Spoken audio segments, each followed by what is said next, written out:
My other video cut off, guys. So we're about to flour this chicken, the pickled brined chicken that we started off with. Let's see.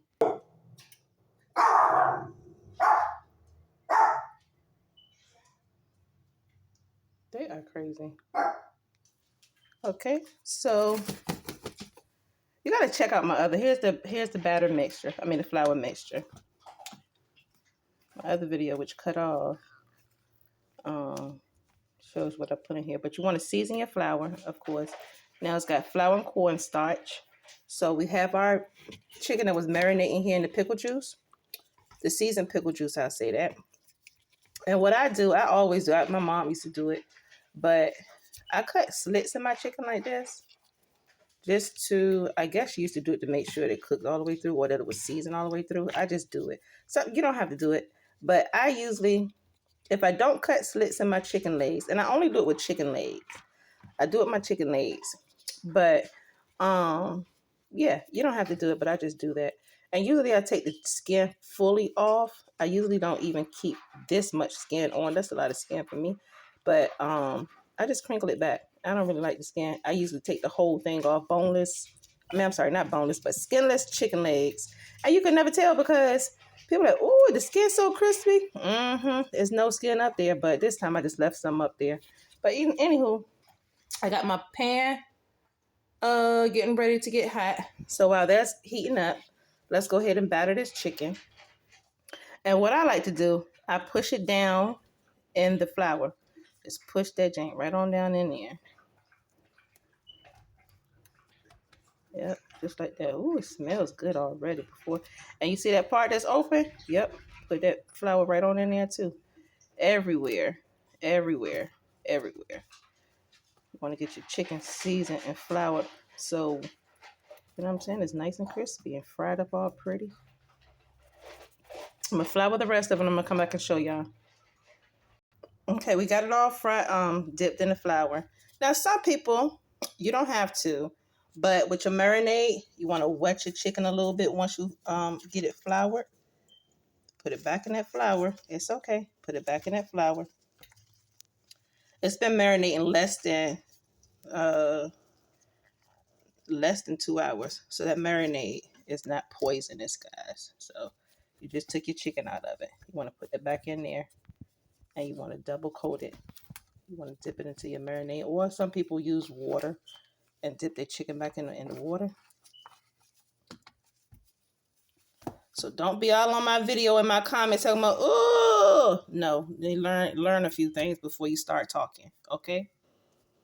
So the rest of them I'm going to keep the same because I don't feel like doing all that again. You know what I'm saying? So we're going to dip that. But I was just showing y'all different, you can do that. You want your chicken crispy, juicy, moist. Well, some people like extra dry chicken or extra hard chicken. That's just fried hard, but they don't want the meat hard. So the marinade helps that, guys. So we're going to check the oil. I want it a little bit hotter. Okay, there you go. So let's put that in there.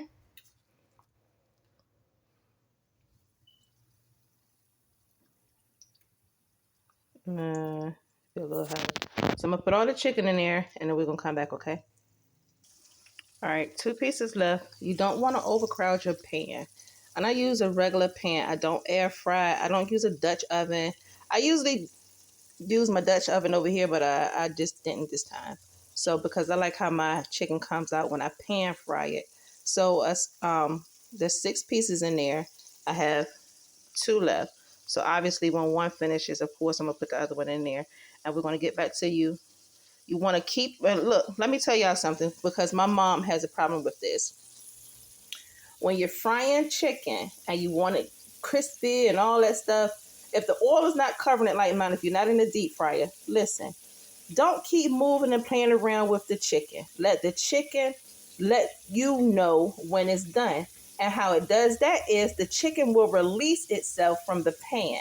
My mom cooks it, and I guess she cooks too fast. She cooks it and she keep moving, and her chicken skin is always falling off the chicken or it's too soggy. Let the chicken cook.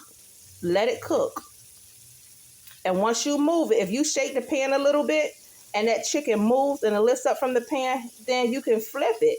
But if you flipping it way before time, your chicken skin is not going to be crispy. Your outer layer chicken is not going to be crispy, and your skin is going to fall off, and it's just not going to look pretty or presentable. I mean, it might taste good, but it's going to be soggy, and it's just not a good look. So let your chicken let you know when it's done. Don't try to flip it too soon. Don't flip it all over every time. So you want to, I'm going to time it. I usually don't time it. It's 2:36 now, right? I just put the chicken in. I'm going to time it. And then I'm going to let y'all know how long on each side to let your chicken cook before you turn it. Okay? And we're going to be right back. Okay, so it's been about 11 minutes. Let's flip the chicken. You see that? Ain't no skin chicken to the pan.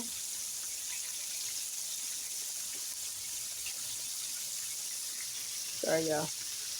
Look how pretty. If you want to try, if the chicken don't lift up, if it's resistant, leave it alone.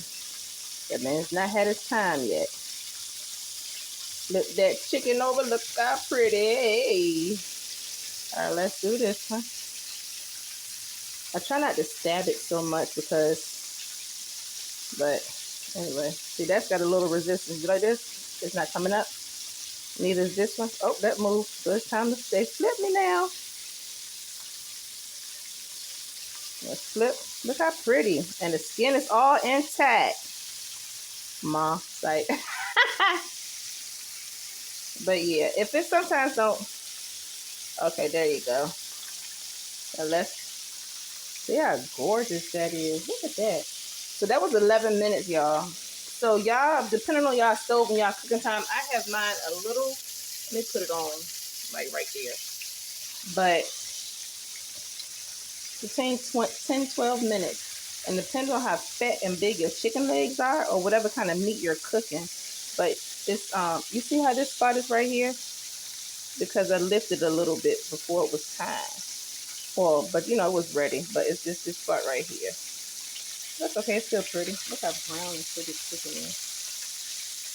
That coloring is not really showing on the screen, but it's beautiful. So we're gonna let this cook on that side, on the other side for another 10, 20, 10, 12 minutes or so. Okay, we're gonna come back and show y'all. I keep saying we, it's me. And once this chicken come out, once two of these come out, I'm gonna put these last two pieces that I still have in there. And when you put your chicken in the fryer that's already hot, you wanna make sure that your oil is still at the same temperature as when you started frying the chicken. Because once we start taking pieces out, the oil is going to get hotter and cook. So I don't know what you talk about. But just make sure your chicken's still frying, y'all. All right, and this is an antioxidant blend. This guy, it's just my packet. I went to BJ's and got this. Boiling water. I'm trying to cook so when my daughter get home, it's 2:50. They get out of school at 3. So, you know, and the bus ride take about 8 minutes to get here. So I'm trying to have everything done by the time she gets here. And this box macaroni and cheese, she loved it. Anywho, I'll see y'all later. I'm showing y'all the chicken. I'll be back. And that's how it's done.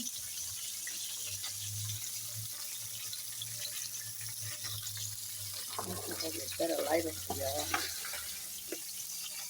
Perfectly. And you want to drain it on a wire rack like this with tissue underneath. Because if you keep it on a tissue or anything, it's going to soggy your chicken skin, the crispiness. So that's a little dark, but it's okay.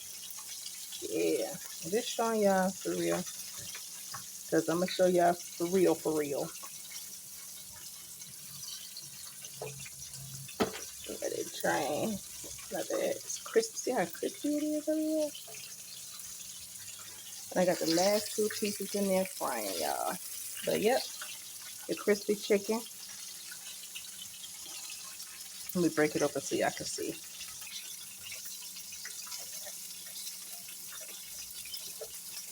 Ooh.